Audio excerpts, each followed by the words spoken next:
In the last video, we saw that Jin Mori won the preliminaries for the God of High School tournament, with Han coming in at the 2nd position and Mira at the 3rd position, thanks to the powers of her thunder thighs. They are now qualified for the national round of the God of High School tournament, where the best teams from all over Korea are taking part. Jin and his team go over to the stadium, and the new commentator announces that the first battle is going to be between Jin's team and another team, which surprises them, as they were hoping to watch a couple of fights to see how good the fighters are before jumping in a battle themselves, but luck doesn't seem to be on their side, and they are forced to fight in the very first battle. They all gather around the ring as they don't have much time to spare, and there they see their opponents for the first time. One of them is an ugly guy with an even uglier haircut, the second one is Harambe Part 2, and the third one is Discount Mira.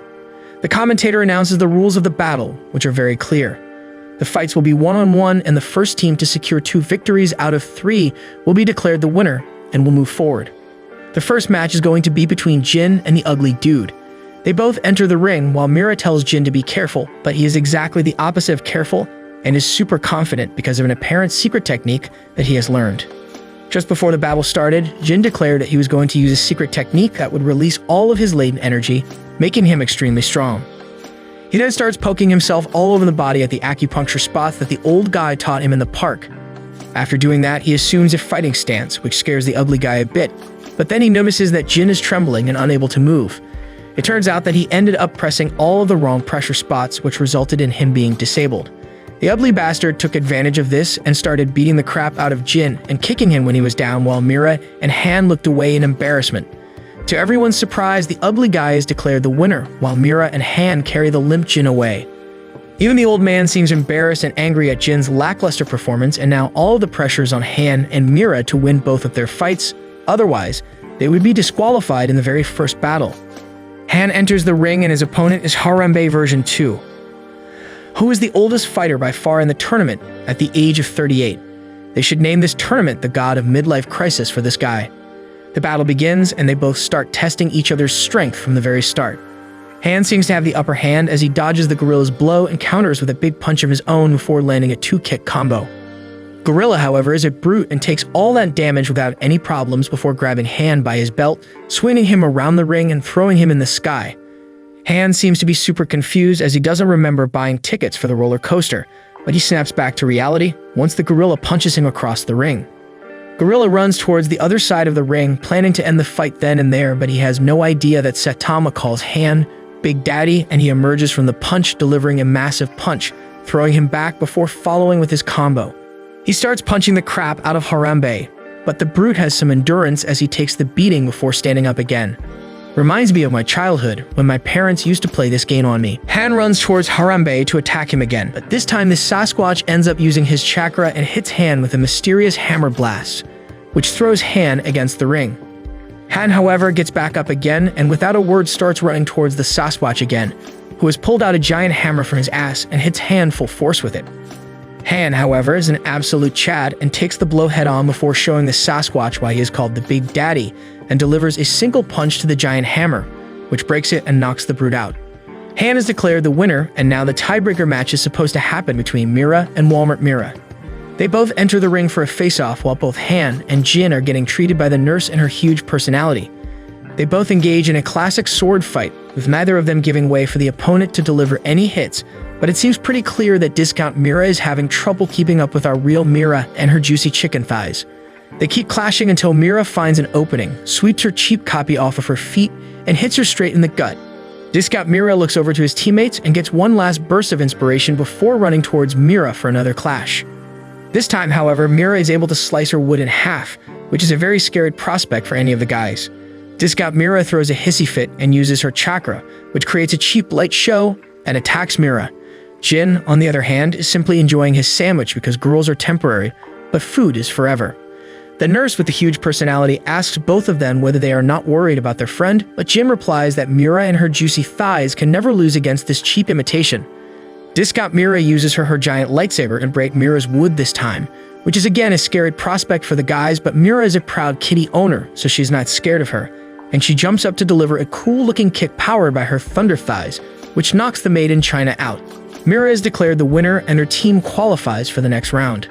They all walk off the ring and stand in the corner to watch the next fight, which is between two unknown teams.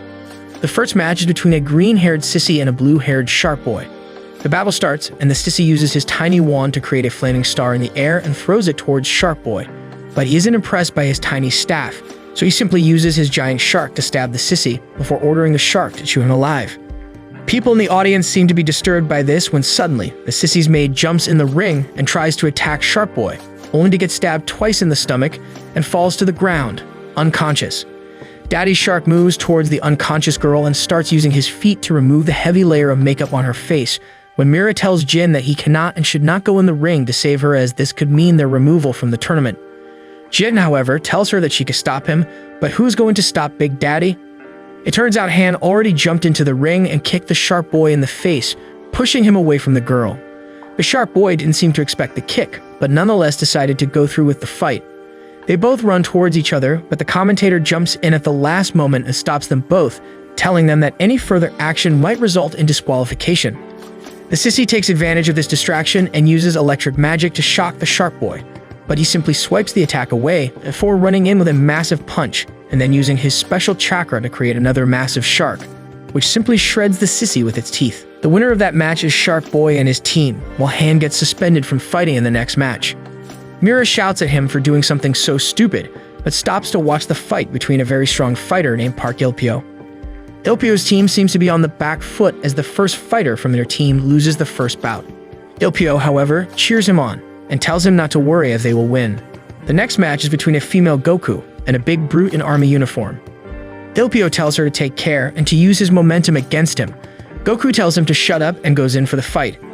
The fight starts, and the big brute seems to be a very clumsy fighter with nothing but raw strength on his side. He tries to grab Goku so he can choke her out, which is very kinky. But Goku is fast and doesn't give him a chance to get hold of her, and while he was out of balance, she delivered a strong kick straight to his face, knocking him out immediately and winning the match. Il-pyo congratulates her and goes in for his match now, which is going to decide whose team wins. His opponent seems to be a punk and extremely cocky. They both get inside the ring and the battle starts. Il-pyo immediately pulls his hood and releases some kind of a mysterious aura which is felt all over the stadium, and apparently, whenever he did that before, all of his opponents simply ended up leaving the match because they got so scared. The punk, however, doesn't seem to have a brain and thinks that Il-pyo is hiding a fan or something, so he challenges him to the fight. The punk runs in with a punch, but Il-pyo is easily able to deflect it before kicking him in the legs, destroying his balance. Il-pyo then starts using his weird technique in which he starts punching and kicking him all at once, while the punk tries to hold his own. Il-pyo, however, is able to overwhelm him and punch him into the corner of the ring. The punk seems to get agitated and runs towards Il-pyo again, as if that worked the last time. Il-pyo simply dodges his attack again and uses his special attack in which he squeezes the lemons of his opponents. Or at least that is all I can think of when I see this face. Punk Boy gets big mad and releases his chakra. The Black Goo attacks Il-pyo, but he is super fast, and is able to dodge all of their attacks pretty easily. He runs between them and reaches the punk for a final attack, but the punk uses his big black thing to capture Il-pyo. It turns out, however, that Il-pyo is played with many big black things and is used to running away from them, suddenly gets behind the punk and delivers a massive kick to his face, knocking him out cold and winning the match for his team. Jin watches closely and notices that the hoodie that Il-pyo is wearing has the design of a tiger, which is exactly the same design that Jin's grandfather had on his military uniform. While going back to their houses together, Mira and Han discuss how they can grow stronger, and Han mentions that Pak told him that they can all gain the otherworldly powers of chakra, and it totally depends on each user, as some of them seem to work all their lives and still fail to get it, whereas some of them gain it just in a flash of inspiration. Jin, who was walking silently behind, comments that he doesn't want that power, as that power is borrowed and not his. He wants to get strong on his own without any help from otherworldly powers. Mira tries to make him understand how important this will be for their fights, but he simply walks off, telling them that he has some work to do. He walks off and remembers his last meeting with Pak, when he showed him the last sitting location of his grandfather and how the entire area has been destroyed by his powers. But he also told him that they found blood stains that belonged to his grandfather, and the chances of him surviving are very low. Jin sits down on the bench wondering whether his grandfather is alive or not when Il-pyo walks up to him and greets him.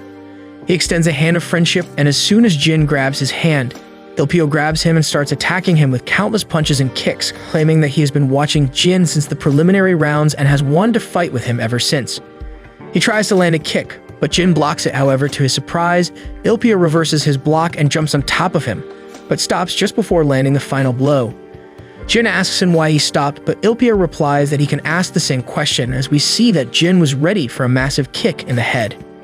They both get up, and Ilpio apologizes for being rude and tells him that ever since he saw Jin at the prelims, he was itching to fight him. Jin tells him that it's all good and asks him about the tiger mark on his back. Ilpio responds by saying that the mark is supposed to be in honor of Jin's grandfather and tells him that his father died when he was young and he was left in the care of his uncle by his mother. The uncle had a dojo, but was insanely neglectful, never really caring of him as one of his own. Ilpio felt alone and scared, but one day while he was brooding beneath a tree, Jin's grandfather jumped inside of the compound and greeted him. He claimed that he was a friend of Ilpio's grandfather when they were both in the military and showed him a picture of them together. He then handed him a book which contained the secret techniques of a martial art form that his grandfather had created himself and left the book to Jin's grandfather before he died. Jin's grandfather told Ilpio to never be scared and to learn fighting from the book he gave him, so even he can become a strong man and make his grandpa proud. While talking, however, suddenly, Ilpio puts his hand behind Jin's back, and when Jin turns around to see, he spots that his hand has been stabbed by a shark's teeth. It turns out that Shark Boy fired an attack on Jin without any reason. Ilpio gets mad at him and tells him that if he has a problem with him, he should fight him in the ring, but that if he ever attacks any of his friends again, he will end Shark Boy's life. Shark Boy simply smiles and walks away, leaving Jin confused. Ilpio turns towards Jin and tells him that Shark Boy's name is Jeagle and he is a very dangerous opponent. Jin asks about his injured hand, but it turns out that during that time his hand got healed as well. After that, they bid farewell to each other and went their separate ways, while Jin thought about how weak he must be that he couldn't even respond to Jeagle's attack. The next day, while Han was working, he saw the green-haired commissioner looking for change beneath a vending machine. It turns out that a year's worth of his pay has been cut out because of the things that he did, and he is struggling to make ends meet. Han takes him back to the restaurant that he works at, makes food for him, and tries to strike a deal. He tells the commissioner that if he teaches him martial arts and the art using chakra, he will feed him every night for free by cooking him good food. The commissioner thinks for a while, but decides that he doesn't have any other options and agrees. The next day, both Mira and Han get a notification that it's Jin's birthday today and rush over to his house, where they find him sulking near the picture of his grandfather. They cheer him up, and all of them enjoy the afternoon, eating and having fun. The next day, Jin wakes up to a picture delivered to his house, which shows his grandfather bound and gagged up somewhere with the address behind the picture, telling him to come alone. Jin decides to go to his grandfather's aid, even though he has a match today. He grabs his bike and starts pedaling as fast as he can, while promising to be back before the match ends no matter what. On the other hand, both Han and Mira are looking for Jin everywhere. They searched his house and every other location that they know of, but they can't find him. One of the commissioner walks up to them and tells them that the match is about to start and they need to be there if they don't want to be disqualified. They tell her that Jin is missing, but she tells them that it doesn't matter. If they want to stay in the fight, they should go to the stadium. Han tells her that they just need to win 2 matches and then they can qualify even without Jin, but Mira reminds him that he has been suspended from this match. This is a big problem, but Han tells her to go and fight first and try to stall the battle for as long as possible, while he tries to find where Jin is hiding. She smiles at him and goes in for the match, while Han starts looking for Jin again. She gets inside of the ring and her opponent is a hooded guy, who tells her that he was waiting to fight against the successor of the Moon's sword style for a very long time. He throws away his cloak to show a totally jacked up black dude who has rubbed baby oil all over his body. He tells her that he is here to test whether she is capable of holding the true power of the sword style or not. The fight starts and she tries to hit him with her sword, but to her surprise, none of her attacks do any damage because he has rubbed baby oil all over himself and the attacks simply slide off of him. She tries using grappling techniques and gets him in a chokehold before kicking him in the stomach. She then tries to use her special technique, but the creepy black dude grabs her from behind and asks her whether she wants to play with his sword. Mira, however, seems to be very racist and stabs the guy in his rock-hard abs with her sword before getting away from him. She runs at him again, but this time one of the black dude's teammates throws him a sword, and they both clash. Mira realizes that the sword he is using belongs to her dad, which was stolen by that rich guy who wanted to marry her. She screams at him to give it back to her, but they both clash their swords again, and this time, Mira's sword breaks. She is taken aback while the black guy explains to her that she never even knew the true power of her sword, and suddenly the sword in his hands converts into a real sword, which he claims to be the sword of the gods. He tells her that she had the sword all her life, but was never able to bring out its full strength, which is a shame. He suddenly appears behind her and tries to attack her, but she is able to dodge his attacks before backing off and using her special moon sword technique on him. He tries to block her attacks, but at the same time, she jumps in the air to deliver a massive 2-kick combo, along with a punch to his guts, throwing him across the ring. The sword flies out of his hands and Mira is able to grab it, but suddenly it disappears from her hand and appears back in the hands of the creepy black guy. He explains to her that the sword chooses the master, not the other way around. On the other side, Jin finally reaches an abandoned factory and goes inside to find a locked door. He opens the door to find the unconscious body of his grandfather wrapped up in chains. He rushes up to him and tries to wake him up, but there is no response from his grandfather's side. He quickly tries to find something that he can use to break off the chains, but suddenly, his grandfather starts mocking him and starts bubbling up before exploding. Jin is caught in the huge explosion and lies down on the floor while an unknown man walks by mocking him for his navy and telling him that he is weak. The man thinks that Jin is dead and starts walking out, but Jin stands up slowly, telling the man to stop. The man looks behind him in amazement and tells Jin that he should just die and make it easy for all of them, but Jin stands there defiantly, challenging the man to a fight. The man uses a doppelganger technique and creates a bunch of clones of himself that all attack Jin at once. He tries to fight against them and does a good job of keeping them at bay, but is not good enough, as they start piling up on him, smashing him through the floor and into the basement. While he struggles to move, he turns around to see the dead bodies of the opponents he was supposed to fight in today's match. The man laughs at his face and discloses that the people that his team is fighting currently are members of his organization, and they will probably kill his friends soon as well. Jin gets insanely mad after hearing this and blasts all the clones away from him, while the man tells him to just roll over and die, as he is already hurt.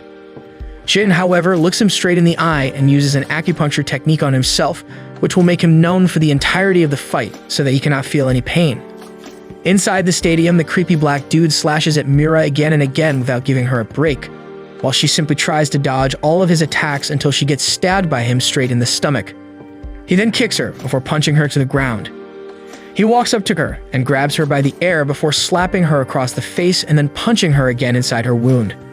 She gets up again while he mocks her for even trying and says that Jin won't be coming to the fight today as he is probably already dead. This enrages Mira, who declares that Jin can never die fighting against losers like you and rushes in for a multiple punch combo, landing several hits before he summons the sword again, hits her on her shoulder and kicks her to the ground. Everyone thinks that the fight is over when suddenly Mira wakes up again, but this time something is different. She seems to be glowing with an overpowering aura and has two weird feather-like things coming out of her head. The sword disappears from the black dude's hands, and it appears in Mira's hand, who shows him her newfound chakra. He decides to use his chakra as well, and they both engage in another duel. This time, however, the black guy is no match for Mira, who slashes past his attacks without any problems and cuts through his chakra before delivering a massive slash, which knocks the black dude out and finishes the fight. She tries to stand up and falls, but to everyone's surprise, Jin arrives just in the nick of time and cushions the fall before Han takes her out of the ring. The next fighter enters the ring, who seems confused at Jin's presence in the ring and asks him what happened inside the factory. Jin, however, doesn't speak a word, but keeps staring at him, waiting for the match to begin. His opponent immediately starts using his chakra and attacks him with a bunch of purple shapes. Jin easily dodges them and moves towards him, but the enemy creates a sword and tries to stab Jin, but he is able to easily deflect the attack and starts dishing out some mean kicks to his face, which mirrors the way he defeated the man at the factory. Jin basically goes berserk, starts beating the crap out of the enemy without saying a word, and finally delivers his special dragon kick.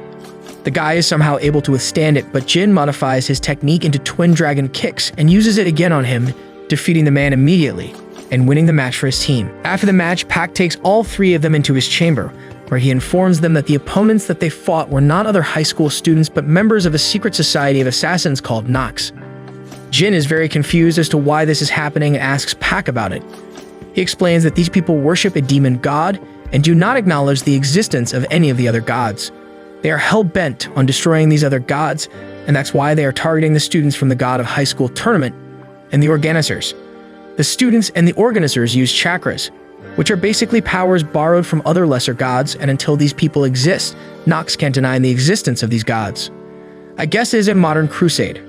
Pac tells them that they need to be very careful not only inside the stadium, but also outside of it, as they don't know who might be targeting them. Jin asks him for any information about his grandfather, but Pac reveals that he has no further information available as of now, and won't reveal any information to him even if he did. He claims that the three of them are insanely weak and will only create further problems if they try to save someone as legendary as Jin's grandfather. He promises Jin, however, that if he wins the tournament, Pac will reveal a little piece of information to him, which will lead him to his grandfather. This motivates Jin again, and he promises that he will win the tournament, no matter what. The next day, they all get ready for their battle against Ilpio's group, and everyone seems to be on edge, as the match is going to be between two favorites of the tournament. The first battle is supposed to be between Han and Goku, and they both get ready inside of the ring. The commentator announces the start of the match, and both of them immediately rush towards each other at full speed before trying to kick each other. Both of them are able to dodge the kicks, and they both start hitting each other with their fists. Goku decides to use a trick on Han and attacks him on the ear, which Han is obviously able to block. Sheik, however, punches him back, and with a swift kick, she slams him to the ground before elbowing him. Han, however, is not done and swiftly puts a counter and throws her away. Before she can even gain her balance, he closes the distance and was about to finish the match with his final punch, when he became dazed and lost his balance before falling to his knees.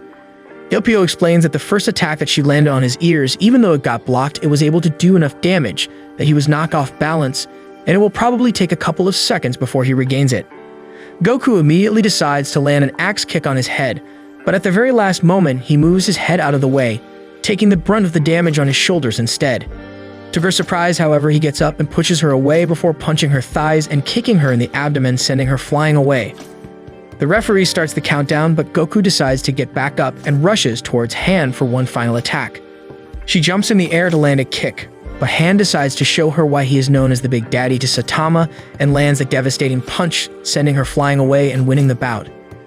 He then simply walks out of the ring, like the total Chad he is, and tells Jin not to lose the next fight. Jin walks inside of the ring to face off against the famed fighter, Ilpio. The battles start, and they both run at each other before Jin decides to go on the offensive and starts kicking Ilpio. Ilpio, however, has an excellent defense and dodges every single one of his kicks, while trying to counter his attacks at the same time. Finally, he finds an opening and sweeps Jin off his feet, and before he can regain his balance, he starts attacking him with his own kick combos. They both get into another barrage of kicks and punches, but it's clear that Ilpio seems to have the upper hand, as his attacks seem to be more efficient compared to Jin's attacks. Jin tries to regain the control of the fight and decides to go in for a kick and a punch at the same time, but Ilpio easily blocks both before pushing him back and kicking him square in the face. Jin falls to his knees, breathing hard, while Ilpio tells him that he has 3 major flaws. According to Ilpio, his first weakness is women with big thighs. This truth stung Jin, and he goes in for a bunch of attacks again, while Ilpio simply hops away. Jin, however, pursues him and uses a 3-kick combo, which Ilpio already expected, and blocks it before kicking him away and tells him that his second weakness is the big black wood. Jin gets even more frustrated and decides to use his special Twin Dragons technique on Ilpio, but he simply counters with his own technique, nullifying Jin's kicks. Jin drops on the ground again, while Ilpio tells him that his final weakness is the combination of the 2 prior flaws, traps with thick thighs, and a big black wood. Jin gets back up again, but no matter how much he tries, Ilpio is always able to defend against him and keeps hitting him again and again. Ilput kicks him in the air again and goes in for the finisher. When Jin regains his balance, he uses Mira's Moon Sword-style technique, cutting Ilpio on the chest.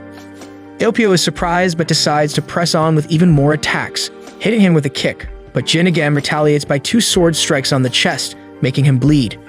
Ilpio runs up to him again, and they both jump up in the air. But this time, Jin uses Han's One-Punch Man technique and hits Ilpio's feet with it, surprising everyone yet again. They engage in a massive fight, where they keep hitting each other with a barrage of attacks, and Jin even uses his Twin Dragon kicks again, while Ilpio uses his special kick to counter it. Jin finally gets a flash of inspiration and creates a new technique, blasting it at Ilpio, while he also uses his strongest technique and counters it towards Jin.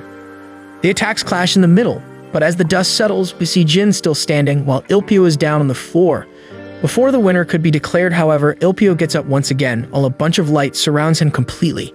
He walks through it and suddenly gains the power of a furry god, awakening his chakra. Everyone is stunned at his transformation and completely bewildered at the aura that he is producing.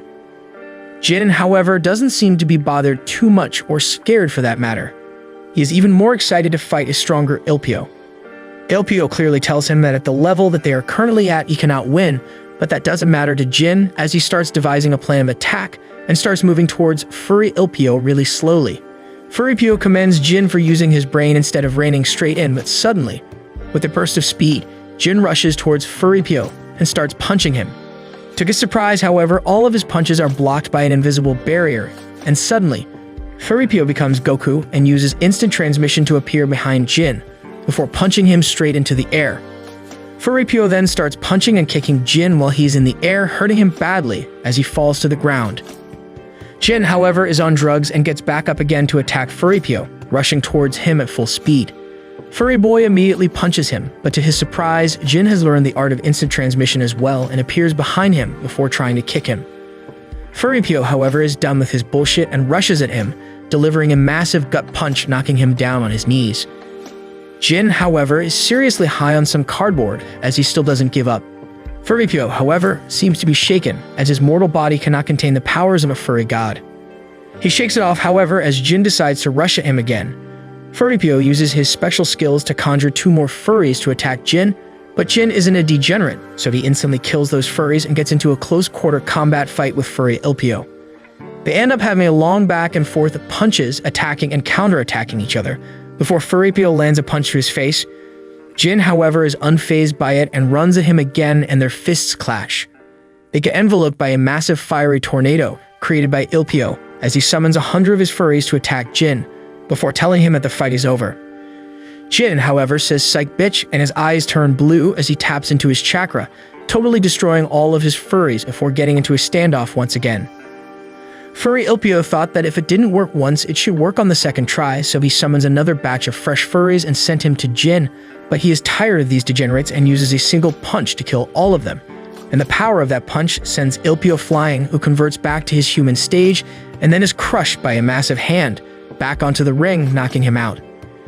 Jin is declared the winner as Ilpio lies unconscious on the floor. Later that day, Jin goes into the hospital wing where Ilpio is resting and asks him whether he's okay. Ilpio tells him that he is fine and then motions for his friends to leave the room so he can talk with Jin.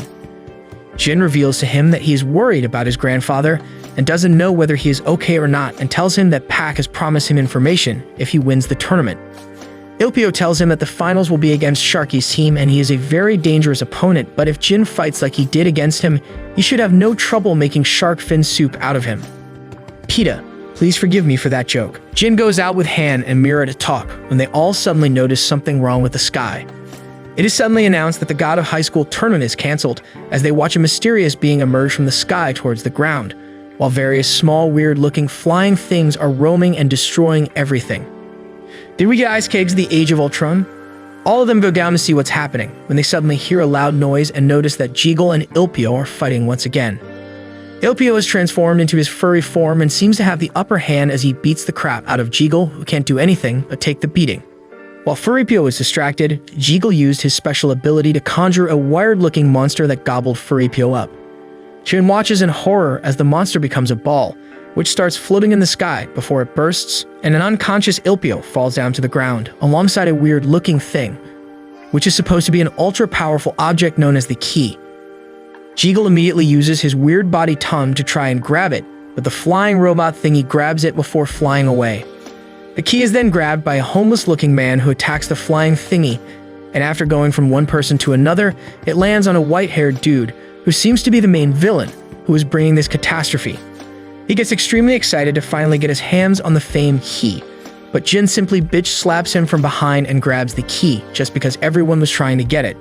Suddenly, it's announced that America got to know about this crisis in Korea, and they decided that they wanted to intervene in the most American way possible, by sending a bunch of nuclear missiles at Korea. Now Pac, who is already trying to stop the descent of this weird statue thingy that can destroy the entire planet, has another problem. He quickly looks over towards the other kids and ice caves them to another place. Poor Truck Kun, his job has been stolen. Jin wakes up at a weird island with a bunch of statues and starts looking around to try and find Han, Mira, and Ilpio. He walks around for quite a while before finding Ilpio on the floor, who seems to be bleeding badly. Jin quickly uses his acupuncture technique to stop his internal bleeding, and Ilpio returns back to consciousness. He tells Jin that he needs to keep the key safe as Jeagle seems to be after it. After saying that, he tells Jin to go and find his friends. Jin runs around the island, trying to find his friends when he suddenly sees Big Daddy and Big Thighs both lying in a crumpled heap, barely conscious. He goes over to them when Han tells him to run away as Jeagle has lost his mind. Suddenly, he hears a laughing voice and turns around to see that it was coming from Jeagle. He tells him that he is done with these games and wants Jin to surrender the key immediately, and Jin simply replies that Jeagle's mom doesn't love him. They engage in combat and Jeagle seems to have the upper hand as Jin is simply trying to defend, while Jeagle grabs him by the head and throws him to the ground. They start fighting again, but I seriously can't be bothered to explain the fight to you because everything happened very quickly. All you need to know is that Jin was on the back foot, when suddenly there was a huge flash of light and they were all eyes-kid back to their normal world. #Justice for Truck Kun.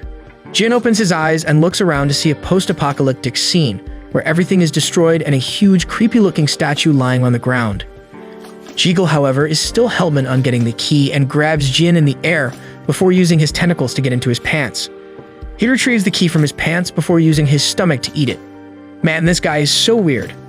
Jin looks out in horror as Jeagle transforms into a baby, then grows wings and starts flying up in the air before transforming into a mixture of an angel and a demon, declaring that he will bring an end to all humanity. Jeagle seems to have been reincarnated as an actual demon, and sensing his power, Mira tells them that they should fall back and regroup with Ilpio and the others, but suddenly, Jeagle appears in front of her and throws her at Han before pursuing them and blasting them with a beam. They dodge the attack and start trying to fight back, but Jeagle is on another level and simply stops Mira's sword with a finger before throwing her away. Big Daddy tries to one-punch him, but Jeagle dodges before lasting him away as well. Watching this, Jin also joins the fight, but Jeagle is easily able to bind him in the air with his powers, but Jin breaks through it and uses the acupuncture technique on himself to make himself faster and to let out his latent power before running at Jeagle.